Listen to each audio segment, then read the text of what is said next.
அனைவருக்கும் வணக்கம். விஐடி சென்னை வழங்கும் வாழ்வியல் வழிகாட்டி தொடரில் இன்று உண்மைக்கு ஏன் அரிச்சந்திரன்? நண்பர்களே, இன்றைக்கும் உண்மைக்கு எடுத்துக்காட்டாக அரிச்சந்திரனைத்தான் கூறுகிறோம். மகாத்மா காந்தியடிகளின் சத்தியத்திற்கு காரணமாக அமைந்தது அரிச்சந்திர நாடகம்தான். அத்தகையதொரு புகழ் அரிச்சந்திரனுக்கு சாதாரணமாக கிடைத்துவிடவில்லை. இதனுடைய கதையை கேளுங்கள். ஒருமுறை தேவலோகத்தில் வசிஷ்டருக்கும் விசுவாமித்திரருக்கும் பெரும் வாக்குவாதம் நடந்தது. பொய் சொல்லாத மானிடரும் உண்டு என்று வசிஷ்டர் கூற, பொய் பேசாத மனிதர்களே இல்லை என்று விசுவாமித்திரர் வாதிட்டார். பூலோகத்தில் உள்ள அயோத்தி நாட்டு மன்னன் அரிச்சந்திரனை ஒரு பொய் சொல்ல வைத்து விடுங்கள், உங்களிடம் நான் தோற்றதாக ஒப்புக்கொள்கிறேன் என்றார் வசிஷ்டர். சரி, அரிச்சந்திரனை பொய் சொல்ல வைக்கிறேன் என்று சவால் விடுத்து விசுவாமித்திரர் கோபமாக பூலோகம் வந்தார். நேராக அயோத்தி நாட்டு அரண்மனைக்குள் நுழைந்த விசுவாமித்திரரை வணங்கி வரவேற்றான் மன்னன் அரிச்சந்திரன்.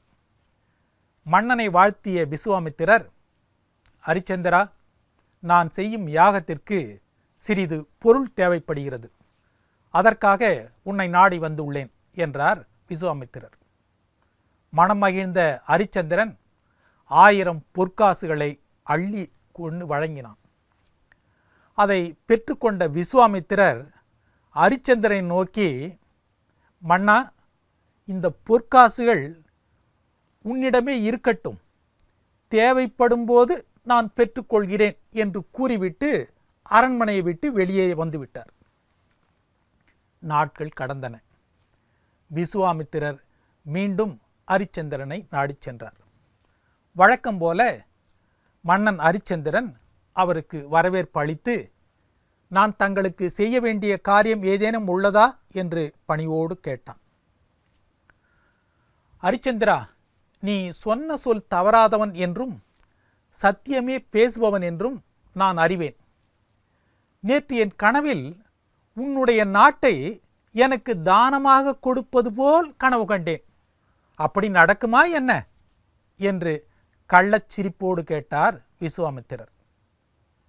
உடனே அரிச்சந்திரன், சுவாமி, கனவிலே சொன்னால் என்ன, நனவிலே சொன்னால்தான் என்ன, சொன்னது சொன்னதுதான்.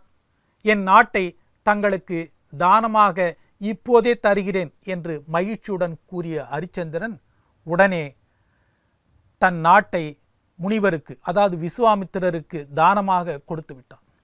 அடுத்த சில நிமிடங்களில் தன்னுடைய மனைவி சந்திரமதி, மகன் லோகிதாசன் ஆகியோரோடு அரண்மனையை விட்டு புறப்பட்டான்.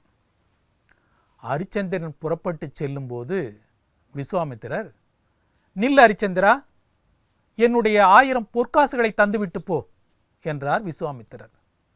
சுவாமி, அந்த பணமும் அரண்மனை கருவூலத்தில் தான் உள்ளது என்றான் மன்னன் அரிச்சந்திரன். அது சரி, நீ மன்னனாக இருந்தபோது அது உனக்கு சொந்தம். நீ இப்போது அனைத்து செல்வங்களையும் தானமாக எனக்கு தந்துவிட்டாய். இப்போது அவை எனக்கு சொந்தம். எனவே நீ தர வேண்டிய 1000 பொற்காசுகளுக்கு என்ன பதில் சொல்லப் போகிறாய் என்றார் விசுவாமித்திரர். அரிச்சந்திரன் என்ன பதில் சொல்வது என்று தெரியாமல் தலைகுனிந்து நின்றான். அப்போது முனிவர் மெதுவாக, அரிச்சந்திரா, நான் 1000 பொற்காசுகளை உங்களிடம் தரவே இல்லை என்று ஒரு பொய் சொல்லிவிடு, உன் நாட்டையே நான் திருப்பி கொடுத்து விடுகிறேன் என்றார் விசுவாமித்திரர். அரிச்சந்திரன் திடுக்கிட்டான். நான் பொய் சொல்வதா? அது என்னால் இயலாது என்பது போல் தலையை அசைத்துவிட்டு நடந்தான் அரிச்சந்திரன். விசுவாமித்திரர் விடவில்லை. என் 1000 பொற்காசுகளுக்கு பதில் சொல்லிவிட்டு போ என்றார். தான் சம்பாதித்து தருவதாக கூறிய மன்னன் அரண்மனையை விட்டு வெளியே புறப்பட்டான். காட்டில் அலைந்து திரிந்தனர் அந்த அரச குடும்பத்தினர். காலகண்டன் என்ற செல்வந்தர் வேலைக்காரியாக இருக்க தன் மனைவி மற்றும் மகனை விற்றான். அதாவது காலகண்டர் என்கிற ஒருவரிடம் தன் மனைவி மகன் இருவரையும் விற்றுவிட்டான் ஹரிச்சந்திரன். ஹரிச்சந்திரன் சுடுகாட்டில் பிணம் எரிக்கும் வீரவாகு என்பவனிடம் தன்னை விற்று அவன் அடிமையாக சுடுகாட்டில் பிணம் எரிக்கும் வேலை செய்து வந்தான். அந்த சூழலில் தர்பைப்புல் பறித்து வர காட்டிற்கு சென்ற லோகிதாசன், ஹரிச்சந்திரனுடைய மகன் லோகிதாசனை பாம்பு கடிக்க அவன் மரணமடைந்தான். மகனை அடக்கம் செய்ய சுடுகாட்டில் வெட்டியானாக இருக்கும் தந்தை ஹரிச்சந்திரனுக்கே மனைவி சந்திரமதி கட்டணம் செலுத்த வேண்டிய ஒரு நிர்பந்தம் ஏற்பட்டுவிட்டது. இந்த காட்சிகளையெல்லாம் பார்த்து கொண்டிருந்த விசுவாமித்திரருக்கு வியப்பு மேலிட்டது. தன்னுடைய சவாலில் வசிஷ்டரிடம் தோற்று போய்விடுவோமோ என்ற அச்சமும் ஏற்பட்டது. எனவே ஹரிச்சந்திரனுக்கு மேலும் துன்பம் கொடுக்க எண்ணினார் விசுவாமித்திரர். கொலைப்பழி சுமத்தப்பட்டால் ஹரிச்சந்திரனுடைய மனைவி சந்திரமதி. கொலை களத்துக்கு கொண்டு வரப்பட்ட சந்திரமதியை கொல்ல வேண்டிய கடமையை ஹரிச்சந்திரனே ஏற்க வேண்டியதாயிற்று. அந்த நிலையிலும் மனம் கலங்காது நின்றான் ஹரிச்சந்திரன். அப்போது அங்கு வந்த விசுவாமித்திரர், ஹரிச்சந்திரா, இப்போதேனும் நான் சொல்வதை கேள். எனக்கு வாக்கு கொடுக்கவில்லை என ஒரு பொய் சொல்லிவிடு.